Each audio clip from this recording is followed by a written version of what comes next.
Hello అండి. Welcome back to my channel. ఈరోజు సీరియల్‌లో పారు ఇంకా జోష్న మాట్లాడుకుంటూ ఉంటారు. పారు జోష్నతో "ఇప్పటి వరకు తెలియదు గానీ, అసలు భయం ఇప్పుడే మొదలైందే. నువ్వేమో హాస్పిటల్‌లో శాంపిల్స్ ఇచ్చావు. ఇంటి దగ్గర గురువుగారు దీప చేసిన పనిని సమర్థిస్తున్నారు. రేపో ఎల్లుండో రిపోర్ట్స్ వస్తాయి. సుమిత్రని కాపాడ్డానికి నువ్వు సరిపోవు అని డాక్టర్ చెప్తుంది. ఎందుకు అని అడుగుతారు. సుమిత్ర శాంపిల్స్‌తో జోష్న శాంపిల్స్ మ్యాచ్ అవ్వడం లేదు అని చెప్తారు. ఎందుకు అనే ప్రశ్న అందరిలోనూ మొదలవుతుంది. అసలు నిజం డాక్టర్ అప్పుడు మెల్లగా చెప్తుంది. ఈ జోష్న మీ కూతురు కాదు అని. దాసుగాడికి అసలు కూతురు ఎక్కడుందో వెతుక్కొని రారా అని చెప్పాను. అది వస్తే అన్నా దాన్ని అడ్డం పెట్టుకొని నిన్ను కాపాడదాం అనుకున్నాను. చూస్తుంటే అది జరిగేలా కనబడడం లేదు. మనకి గట్టిగానే మూడిందే అని అంటా ఉంటే అక్కడికి కార్తీక్ తదాస్తు అని వస్తాడు. ఏంటో మీరిద్దరూ ఇక్కడ పంచాయతీ పెట్టారు అని అడుగుతాడు. అప్పుడు పారు ఏంట్రా తదాస్తు అంటున్నావు అని అడుగుతుంది. కార్తీక్ ఏమో మనకి గట్టిగానే మూడింది అని అన్నారు కదా, అందుకే తదాస్తు అన్నాను అని నవ్వుతూ అంటాడు. వెంటనే పారు మేమెందుకు అన్నామో నీకు తెలుసా అని అడుగుతుంది. కార్తీక్ తెలుసు అని అంటా ఉంటే పారు ఎందుకన్నాం అని అడుగుతుంది. చేసిన తప్పులు బయటపడతాయని అని కార్తీక్ అనగానే తప్పేంట్రా అని పారు అడుగుతుంది. బయట పెట్టిన తర్వాత తెలుస్తుందిలే అని కార్తీక్ అంటా ఉంటే జోష్న మా మమ్మీ గురించి మేం బాధపడుతుంటే నువ్వేంటి బావా ఇరిటేట్ చేస్తున్నావు, ప్లీజ్ నువ్వెళ్ళు అనగానే కార్తీక్ వెళ్ళడానికి రాలేదు పెద్ద మేడం గారు, వచ్చింది ఒక నిజం తెలుసుకోవడానికి. జోష్న ఏంటా నిజం అని అడుగుతుంది. అప్పుడు కార్తీక్ మీరేదైతే బయటికి తెలియకూడదని మీలో మీరే తెగ టెన్షన్ పడుతున్నారో ఆ నిజమే అనగానే పారు ఇంకా జోష్న షాక్ అవుతారు. పారు ఏమో ఒరే మాయలోడా, మేము ఏ నిజాలు దాయడం లేదు, ఎందుకు భయపడ్డం లేదు. దీనికి హాస్పిటల్స్ అంటే భయం కదా, అలాంటిది దాని చేతికి సూది గుచ్చి రక్తం తీశారు.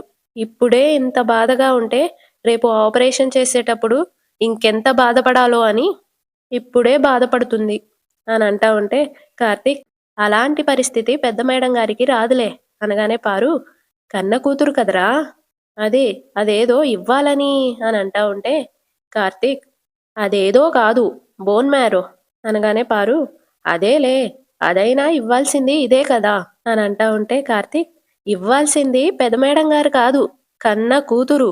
సో పెద్ద మేడం గారు బాధపడాల్సిన అవసరం లేదు అనగానే పారు ఇంకా జోష్న షాక్ అవుతారు. పారు ఏమో ఒరేయ్ నువ్వు ఊరికే మాతో ఆడుకోకు అనగానే కార్తీక్ లేకపోతే ఏంటి పారు, ఎవరైనా కన్న తల్లిని కాపాడుకునే అవకాశం వస్తే దాన్ని అదృష్టంగా ఫీల్ అవుతారు. మరి పెద్ద మేడం గారేంటి దీని నుండి ఎలా తప్పించుకోవాలా అని ఫీల్ అవుతారు అనగానే జోష్న నా భయాలు నాకుంటాయి బావా అని అంటది. కార్తీక్ భయం ఎందుకో అని అడుగుతాడు. వెంటనే పారు ముందు నువ్వెందుకు వచ్చావో చెప్పు అనగానే కార్తీక్ దాసుమావికి ఏమైంది అని అడుగుతాడు. అప్పుడు పారు అదేంట్రా వాడికేమైంది, రాత్రి కూడా ఇలాగే ఇంటికొచ్చి దాసుమావయ్య ఫోన్ చేశాడు, ఏదో చెప్పాడు అన్నావు, ఏంటి అని అడిగితే మాట్లాడడం లేదు, అసలు నీ అనుమానం ఏంట్రా అని అడుగుతుంది. అప్పుడు కార్తీక్ జేబులో నుండి దాసు మెడలో ఉన్న తాడు తీసి పారుకు చూపిస్తాడు. ఇదే నా అనుమానం అనగానే పారు ఆ తాడు తీసుకొని చూస్తూ ఇది మా దాసుగాడిదేరా, వాడి మెడలో ఉండాలి కదా, నీ దగ్గర ఎలా వచ్చింది అని అంటా ఉంటే కార్తీక్ గార్డెన్లో దొరికింది, మొక్కలకి నీళ్లు పోస్తుంటే గార్డెన్లో దొరికింది, మెడలో ఉండాల్సిన తాయెత్తు గార్డెన్లో ఎలా ఉంటుంది, తెగి పడిపోతేనే కదా, తెగిపోయిందా లేకపోతే ఎవరైనా తెంపేశారా, రాత్రి నుండి ఆ మనిషి ఇంటికి కూడా వెళ్ళలేదు, ఫోన్ చేస్తుంటే రింగ్ అవుతుంది గాని ఫోన్ లిఫ్ట్ చేయడం లేదు, ఏమైందో ఏమీ అర్థం అవడం లేదు అని అంటా ఉంటే జోష్న తనలో తాను అంతా నేను అనుకున్నట్టు జరుగుతుంటే నీకేం అర్థమవుతుంది బావా, ఆ ఫోన్ రింగ్ అవుతూనే ఉంటుంది గాని ఎవ్వరూ లిఫ్ట్ చేయరు అని అనుకుంటూ ఉంటది. కార్తీక్ ఏమో చెప్పు పారు, దాసుమావయ్య నీతో ఏమైనా చెప్పాడా అనగానే పారు లేదురా, ఇప్పుడు నీ మాటలు వింటుంటే నాకు భయంగానే ఉంది, ఫోన్ లిఫ్ట్ చేయకపోవడం ఏంట్రా అని అంటా ఉంటే జోష్న దాసుబాబాయ్ సంగతి మనకు తెలిసిందే కదా, సైలెంట్లో పెట్టి ఏ బ్యాగ్లోనే పడేసుంటాడు అనగానే పారు మరి తాయెత్తు ఎలా తెగిపోతుందే అని అడుగుతుంది. వెంటనే జోష్న, మొన్న నా చేతికి కట్టుకున్న తాడు తెగిపోయింది. ఏమైపోయిందిరా అని అనుకుంటే బాల్కనీలో ఉంది. ఎప్పుడు తెగిందో నాకే తెలియదు. ఇది అలాగే తెగిపోయి ఉంటుంది అని అంటా ఉంటే కార్తీక్, అంత కాన్ఫిడెంట్గా మీరెలా చెప్తున్నారు పెద్ద మేడం గారు అని అడుగుతాడు. అప్పుడు జోష్న, పోనీ ఎలా తెగిపోయిందో నీకు తెలుసా బావా అని అడుగుతుంది. వెంటనే కార్తీక్, తెలిస్తే నిన్నెందుకు అడుగుతాను అని అనగానే, తెలియకుండా ఊరికే ఏది అడక్కు అని అంటది జోష్న. కార్తీక్, థ్యాంక్స్ పెద్ద మేడం గారు, మీతో మాట్లాడిన తర్వాత నాకు ఐడియా వచ్చింది అని అంటా ఉంటే జోష్న, ఏంటది అని అడుగుతుంది. దాసు మావయ్య కనిపించడం లేదని పోలీస్ కంప్లైంట్ ఇస్తాను అనగానే జోష్న షాక్ అవుతుంది. పారు ఏమో, ఏంట్రా నువ్వు ఊరికే పోలీస్ కంప్లైంట్ ఇస్తానంటావేంటి అని అంటా ఉంటే కార్తీక్, పోనీ దాసు మావయ్య ఎక్కడున్నాడో నీకు తెలుసా అని అడుగుతాడు. అప్పుడు పారు, తాయెత్తు తెగిపోవడానికి, ఫోన్ లిఫ్ట్ చేయకపోవడానికి, వాడు కనిపించకుండా పోవడానికి ఏదో అయిందని నువ్వు అనుకోవడానికి సంబంధమే లేదురా. వాడెప్పుడూ అంతే, పోతా ఉంటాడు, మళ్ళెప్పుడో వస్తా ఉంటాడు. ఈసారి కూడా అదే జరుగుంటుంది అనగానే కార్తీక్, సరే పారు, ఇంకొక్క రోజు చూస్తాను. దాసు మావయ్య ఎక్కడున్నాడో తెలియకపోతే పోలీస్ కంప్లైంట్ ఇస్తాను. ఏం పెద్ద మేడం గారు మీరేమంటారు అనగానే జోష్న, నేనేదో అనుకుంటానని నువ్వెందుకు అనుకుంటున్నావు బావా? కన్న తల్లి ఇక్కడే ఉంది కదా, ఆవిడే చూసుకుంటుంది అని నా అభిప్రాయం అని అంటా ఉంటే కార్తీక్, ఆవిడికి కొడుకైతే నాకు మావయ్య, పైగా నా చెల్లెలకి మావయ్య. మీరు వద్దన్నా, సారీ, ఎవరు వద్దన్నా నేను బాధ్యత తీసుకుంటాను. మావయ్య ఎక్కడున్నాడో తెలుసుకుంటాను అని అనేసి అక్కడి నుండి వెళ్ళిపోతాడు. జోష్న ఏమో తనలో తాను, నువ్వు తెలుసుకోలేవు బావా అని అనుకుంటూ ఉంటది. పారు, జోష్న, నా కొడుక్కి ఏమైందంటావే అని అడుగుతుంది. అప్పుడు జోష్న, బావేదో చెప్పాడు అని నువ్వు ఊరికే అనుమానం పెట్టుకోకు. నీ కొడుకు సంగతి నీకు తెలుసు కదా, ఏటో తిరుగుతూ ఉంటాడు అని అంటా ఉంటే పారు తనలో తాను, ఇది చెప్పింది నిజమేనా, నాకేంటి దీని మీదే అనుమానం వస్తుంది అని అనుకుంటూ ఉంటది. ఇటు దీప కార్తీక్తో, గురువుగారు చెప్పిన మాటలు ఎంత ఆనందాన్ని ఇచ్చాయో, కొన్ని మాటలు అంతే భయాన్నిచ్చాయి బావా అనగానే కార్తీక్, బిడ్డ గురించా అని అడుగుతాడు. వెంటనే దీప, అవును బావా, బిడ్డ జాగ్రత్త అన్నారు అనగానే కార్తీక్, ఇంటి దగ్గర అమ్మ కూడా అదే చెప్తుంది రోజు, నువ్వు కొంచెం జాగ్రత్తగా ఉండాలి అని అంటా ఉంటే దీప, బావా అని అంటది. ఏంటి దీప అనగానే జోష్న అంత తేలిగ్గా శాంపిల్స్ ఎలా ఇచ్చింది అని అడుగుతుంది. కార్తీక్ నవ్వుతూ, ఏంటి ధైర్యంగా ఇచ్చేది, తప్పించుకోవడానికి 100 కారణాలు చెప్పింది. ఆమె ఆటలు మన దగ్గర సాగవు కదా, అందుకే తప్పించుకునే అవకాశం ఇవ్వకుండా తాత పేరు చెప్పి భయపెట్టాను. వేరే దారి లేక వెళ్ళి టెస్టులు చేయించుకుంది అనగానే దీప, రిపోర్ట్స్ వచ్చేంత వరకు మనం ఎదురు చూడడం ఎందుకు బావా, అమ్మ ధైర్యంగానే ఉంది కదా, జోష్న నీ కూతురు కాదని చెప్పేద్దాం పదా అని అంటా ఉంటే కార్తీక్, ఇప్పుడా అని అంటాడు. టైం లేదు బావా, జోష్న రిపోర్ట్స్ వచ్చేంత వరకు ఎదురు చూడదు. వచ్చే ఫలితం తన జీవితాన్ని ఎటు ఇసురుతుందో తనకి తెలుసు. ముందుగానే జాగ్రత్త పడుతుంది. ఈ రిపోర్ట్స్ రావడం కంటే ముందే అమ్మని లేకుండా చేయొచ్చు. అలాంటి అవకాశం జోష్నకి ఇవ్వాల్సిన అవసరం లేదు. వెంటనే అమ్మ దగ్గరికి వెళ్ళి నిజం చెప్పేద్దాం అని అంటా ఉంటే కార్తీక్, దీప, నువ్వు జోష్నని దృష్టిలో పెట్టుకొని మాట్లాడుతున్నావు. అత్తని దృష్టిలో పెట్టుకొని మాట్లాడు. మనకి నిజాలు తెలుసు కాబట్టి నువ్వే అత్త కూతురువి అని చెప్పగానే అత్త సేవ్ అవుతుంది అని, జోష్నని దూరంగా పెడతారు అని అనుకుంటున్నావు. కానీ అది జరగదు. ఎందుకంటే జోష్న మీద అత్తకున్న ప్రేమ అలాంటిది. కాబట్టి ఇప్పుడు మనం అత్తకి నిజం చెప్పలేం అని అంటా ఉంటే అక్కడికి సుమిత్ర వస్తుంది. వస్తూ వస్తూ, ఇంకా మీరు నా దగ్గర ఏం నిజం దాచారా అని అడుగుతుంది. కార్తీక్ ఇంకా దీప షాక్ అయి ఒకళ్ళనొక్కరు చూసుకుంటా ఉంటారు. సుమిత్ర ఏమో, చెప్పరా, ఇంకా ఏ నిజం దాచావు అనగానే కార్తీక్, మేమేం నిజాలు దాస్తాం అత్త, చెప్పాల్సినవన్నీ డాక్టరే చెప్పారు కదా. మా అమ్మ నీ గురించి బాధపడుతుందని దీప చెప్తుంటే నేనిప్పుడు అత్తకి ఈ నిజం చెప్పలేము, చెప్తే బాధపడుతుంది అని చెప్తున్నాను అనగానే సుమిత్ర, అవునరా, కాంచన నాకు మంచి స్నేహితురాలు, తను ఎంత బాధపడుతుందో నేను అర్థం చేసుకోగలను అని అంటా ఉంటే కార్తీక్, అందరూ నీలా ధైర్యంగా ఉండరత్తా అని అంటాడు. వెంటనే సుమిత్ర, పైకలా కనబడుతున్నాను గాని నా లోపల చాలా భయాలున్నాయిరా. భయాలేమీ ఉండకూడదని డాక్టర్ గారు చెప్పారు కదత్తా అని కార్తీక్ అంటాడు. కొన్ని భయాల్ని ఎవ్వరూ పోగొట్టలేర్రా. దీప, మీ భయం ఎవరి గురించమ్మా అని అడుగుతది. అప్పుడు సుమిత్ర, నా కూతురు గురించి. నేను ఇంట్లో నుండి వెళ్ళిపోయినప్పుడు అందర్నీ వద్దనుకునే వెళ్ళిపోయాను. అప్పుడు నేను ఒంటరిదాన్నే. ఎవ్వరికీ నేనంటే పడేది కాదు. అయినా నేను ధైర్యంగా ఉండేదాన్ని. చాలా మొండిగా ఉండేదాన్ని. కానీ నేను తిరిగొచ్చిన తర్వాత, మీరంతా నా మీద చూపిచ్చిన ప్రేమ చూసిన తర్వాత, ఆ ప్రేమకి నేను కరిగిపోయాన్రా. మీరంతా నా కోసం, నాతో ఉన్నారని చాలా సంతోషంగా అనిపిచ్చింది. కానీ నాకు బ్లడ్ క్యాన్సర్ అని తెలిసిన తర్వాత, నాకున్న సంతోషాలన్నీ భయాలుగా మారిపోయాయి అనంటా ఉంటే, కార్తీక్, మేమంతా మీతోనే ఉన్నాం కదత్తా అనంటాడు. అప్పుడు సుమిత్ర, నేను మీతో ఉండాలి కదరా అనగానే దీప, మీకేం కాదమ్మా అనంటది. కాదు అనేది భవిష్యత్తు. దాన్ని మనం అంచనా వేయగలము కానీ, అది నిజమవుతుంది అని చెప్పలేము. మిమ్మల్ని అందర్నీ వదిలేసి వెళ్ళిపోతున్నట్టు, మీ ప్రేమలన్నీ నాకు దూరమైపోతున్నట్టు, మీ అందరితో ఉండాలన్న ఆశ తీరకుండానే ఎక్కడికో పోతున్నట్టు అనిపిస్తుంది అని అంటా ఉంటే కార్తీక్, ఇలాంటి లేనిపోని ఆలోచనలు పెట్టుకొని భయపడకత్తా, మనం ఎప్పుడూ ఇలాగే ఉంటాం అనగానే సుమిత్ర, ఇవన్నీ నాకు అర్థమవుతూ ఉంటాయిరా. కానీ నీకొక నిజం చెప్పనా? నా కూతురు జోష్న అంటే నాకు చాలా ఇష్టంరా.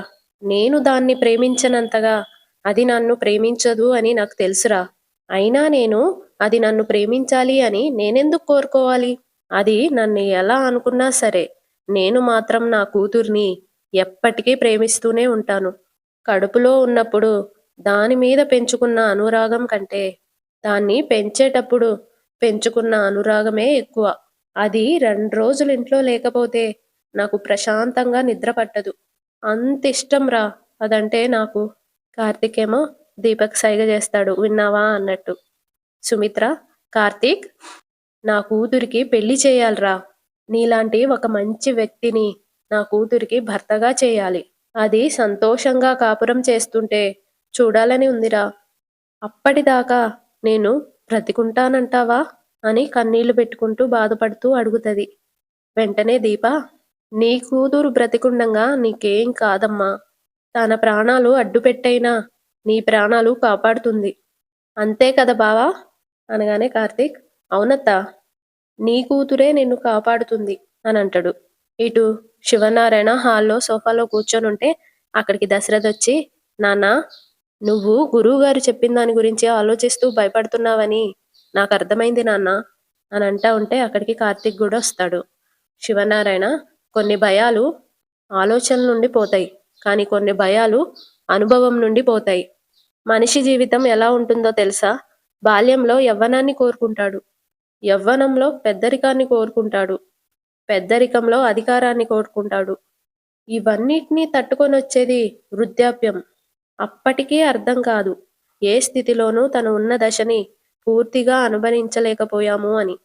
మనిషి బ్రతికే కాలం కూడా అతి ఎత్తైన కొండ మీద నుండి దొర్లి కింద పడిపోతున్న రాయి లాంటిదే దశరథ. దాని ప్రయాణం పూర్తయ్యే వరకు ఆగదు. ఒకప్పుడు ఈ ఇంట్లో మీ అమ్మ దీపం పెట్టేది. ఆ జ్యోతి ఆరిపోయింది. మళ్ళీ ఆ చీకటిని నా కోడలు పోగొట్టింది. ఇప్పుడు మరోసారి ఆ దీపం రెపరెపలాడుతుంది. కొన్ని నమ్మకాలు నీటి మీద రాతలాంటివి అయితే, కొన్ని మాటలు చెక్కిన శిలాశాసనం లాంటివి. సుమిత్ర ముఖంలో నవ్వు లేదు. తనకు ఏం కాదు అన్న ధైర్యం కూడా నాకు లేదు. వచ్చిన సమస్య మన దగ్గరున్న పరిష్కారం కంటే పెద్దది. కానీ నా లోపలున్న భయం నాకున్న ధైర్యం కంటే పెద్దది అని ఏడుస్తా ఉంటే కార్తీక్ అక్కడ నుండి సైలెంట్గా వెళ్ళిపోతాడు. దీప కిచెన్లో నిలబడి సుమిత్ర అన్న మాటలు గుర్తుకు తెచ్చుకుంటూ ఉంటది. నీలాంటి ఒక మంచి వ్యక్తిని నా కూతురికి భర్తగా చేయాలి. అప్పటిదాకా నేను బ్రతికుంటానంటావా అని అంటదిగా. అది గుర్తుకు తెచ్చుకుంటూ ఉంటది. అక్కడికి కార్తీక్ వస్తాడు. కార్తీక్ని చూసి, బయటకెళ్ళాలని అన్నావు, అప్పుడే వచ్చేసావు అని అడుగుతది. అప్పుడు కార్తీక్, పైకి ధైర్యంగా కనిపిస్తున్నాం కానీ అందరి మనసుల్లో భయం అలాగే ఉంది దీప. వాటిని పోగొట్టాలి అంటే అత్తని నమ్మించాలి. అత్త నవ్వాలి. అత్త నవ్వడం అందరూ చూడాలి అనగానే దీప, ఏం మాట్లాడుతున్నావు బావా? ఇప్పుడున్న పరిస్థితుల్లో అమ్మ నవ్వుతుందా? అనగానే కార్తీక్ నవ్వుతుంది అని అంటాడు. ఎలా బావా అని అంటా ఉంటే కార్తీక్ ముందు అత్తెక్కడుందో చూద్దాం పదా అని వెళ్తాడు. వెనకాలే దీప కూడా వెళ్తది. సుమిత్ర పైనుండి దిగుతా ఉంటది. కార్తీక్ సుమిత్రని చూసి తన సెల్లు నుండి ఏదో పంపిస్తాడు సుమిత్ర సెల్కి. సుమిత్ర అది చూసుకుంటూ నవ్వుకుంటా మెట్లు దిగుతా ఉంటది. నవ్వుకుంటూ వస్తది హాల్లోకి. దశరథ ఇంకా శివనారాయణ చూస్తా ఉంటారు సుమిత్రని.